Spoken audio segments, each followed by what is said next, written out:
Welcome everybody back to Boost Emotion, guys, and today it is finally here.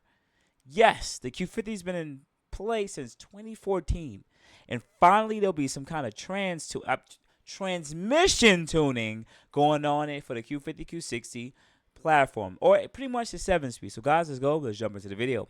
First thing, much love. I appreciate you guys for your support over the years, but today's a good day. It's a lot of stuff going on and changing in the community, and I think you guys should actually know about it. So, EcuTech, ECU Tech, whatever you want to call it, but I believe it's EcuTech. Let's have full amount of respect for them. They finally coming out with their transmission tuning suite for the 7 speed Q50 Q60. So, guys, let's go quickly over to some of the bullet points, and let's talk about if will be a pivotal moment for the Q50 community. So, EcuTech Technologies Nissan RE7R transmission tuning Phase 1 features at launch adjustable torque limits. 2. Adjustable torque limits. This pretty much they can adjust the line pressure of the transmission. That's pretty much it. That's all. Adjustable torque reduction on shifts. So let's just say you change to a different gear. It will let you know how much clamping force would happen between those gears. That's it. All it is fluid control. 3. Adjustable rev limit for shifts. I love this. So this allows technically the car to rev a little higher. It's actually pretty dope. Love that. Adjust the auto shift in manual mode. I'm not too positive about that. Maybe the how quickly it shifts. So that's more of a pretty much. I'm not saying it'll be a DCZ quick, but maybe they'll make the shifts a lot more quicker rather than lag gear.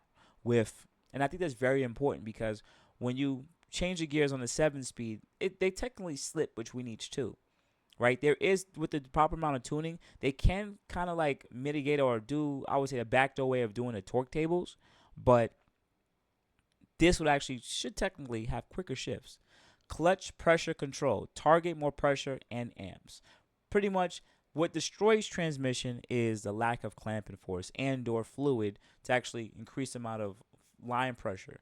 But when you technically have harsher shifts, I don't want to say it this way, but when you have much more firmer shifts and they have the torque limits a lot higher, it actually saves the transmission a lot more.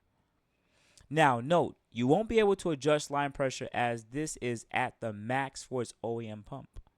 But if you add a bigger pump, then you will be able to adjust the line pressure with above controls. So there's also a secondary thing here. If you want to increase the amount of line pressure in your 7-speed transmission, maybe you should definitely upgrade to a larger, higher flowing, I'm assuming, pump for the transmission fluid. The above features will be available for the Q50 Q60 Titan 7-speed only to be released with our VK56 product, the 370Z and the G37. I gotta tell you guys, this is actually great. That 7-speed automatic has been out for how long? Since 2009. 15 years later, they finally releasing it. Well, 15. Let me do a proper amount of addition here. Yeah, 15 years later. Yeah, they finally releasing it. This is great. You know how much people have automatic transmissions, and the reason why some of the stock transmissions die is because we don't have direct full access to this. So it will be some death. Yes, you do want to upgrade the clutch packs and other things, but having more adjustability for the transmission will actually I would say, save or prolong the life of the transmission. Now, there'll also be a phase 2, which will feature, we hope to be available once we have the stable phase 1, is second gear launches. I love this thing. I love second gear launches. The reason being is the first gear is very short, no matter whatever it is. Second gear launches will be amazing because when we launch from second gear, we can run that car up. We can launch it with the most amount of boost, and it will protect that first gear a lot more because the second gear has to run a lot taller gear. 2.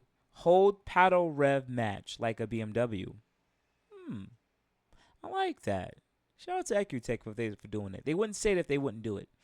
Double paddle pull the clutch like a Porsche. Oh, nice. That seemed like a dope feature. I like that.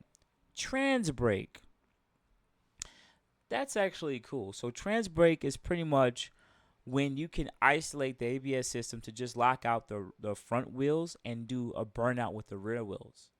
That's actually that's pivotal. And lastly, virtual clutch from ECM or CAN input. I'm not too much positive what virtual clutch is. So someone in the comments, please type what virtual clutch means below so that the people can understand it, and I'll pin it for you. Lastly, we'll be looking forward to at the 9-speed once we are comfortable. We are having a full feature stable product for the 7-speed. This is amazing. Now, for the people that are watching, would this be beneficial to your build? Right? Right? Will it be beneficial to your build? Would it really help out your build? And I gotta be honest with y'all. I gotta be very serious with y'all. Right? Would it be beneficial to your build? Yes. It'll be very beneficial to your build. Reason being is you should have faster shifts, should have firmer shifts, and you have prolonged transmission longevity. Now I gotta be fair here. Is this gonna make your car half a second faster? No. But you'd be surprised when you can be able to control line pressure that you have I would say a less loss of slippage in the transmission. You have firmer shifts, more direct shift, quicker shifts, which entail would add up to the quarter mile time. You might have quicker 60 foots. You might have better, I would say, because of the 1 to 2s of the transmission, the 1 to 2, if you could have second gear launches, that probably would actually take away some time off the quarter mile time.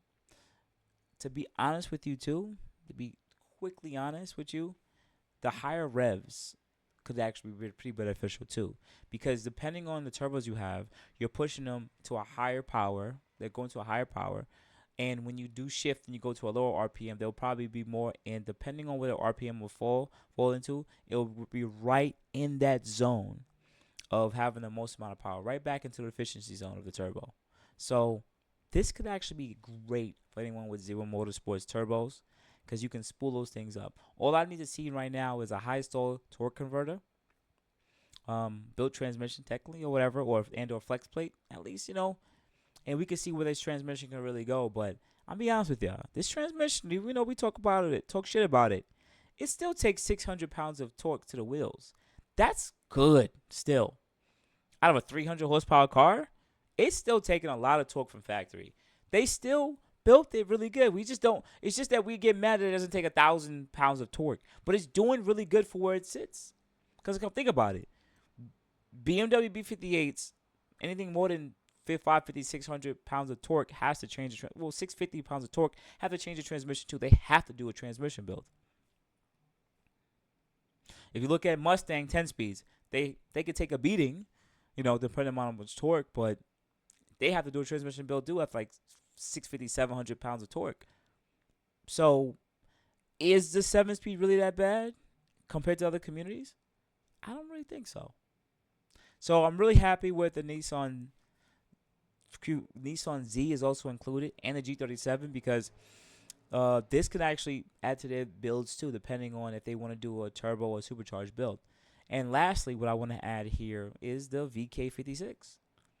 This is actually good. I think it's a little too late. We really wish we had had this like 4 or 5 years ago. But you know what? No, neither there or there. Here or there. What I also want to add is, understand this will be a separate suite, so you have to pay additionally for this through your tuner. And of course, they could, I guess, tune it based on your needs. Another thing I would be a little bit questioning about, just a little bit of question about it is, will it be any interface where I can adjust any of these torque tables? Because if it's all done by my tuner, you can always have a shit tuner, So I'm actually very wary about that. I want to see if I add this with the all-wheel drive controller from AMS Motorsports. AMS, where you can mix this within. So yeah, now you tuning the transmission and you tuning the torque controller too. That's pretty good. We're doing the best ways based on hardware. We could try to pick up some tenths.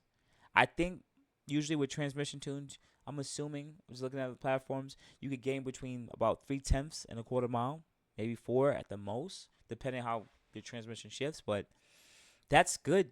If your car is a 10-1 car, now it could be a 9-8 car.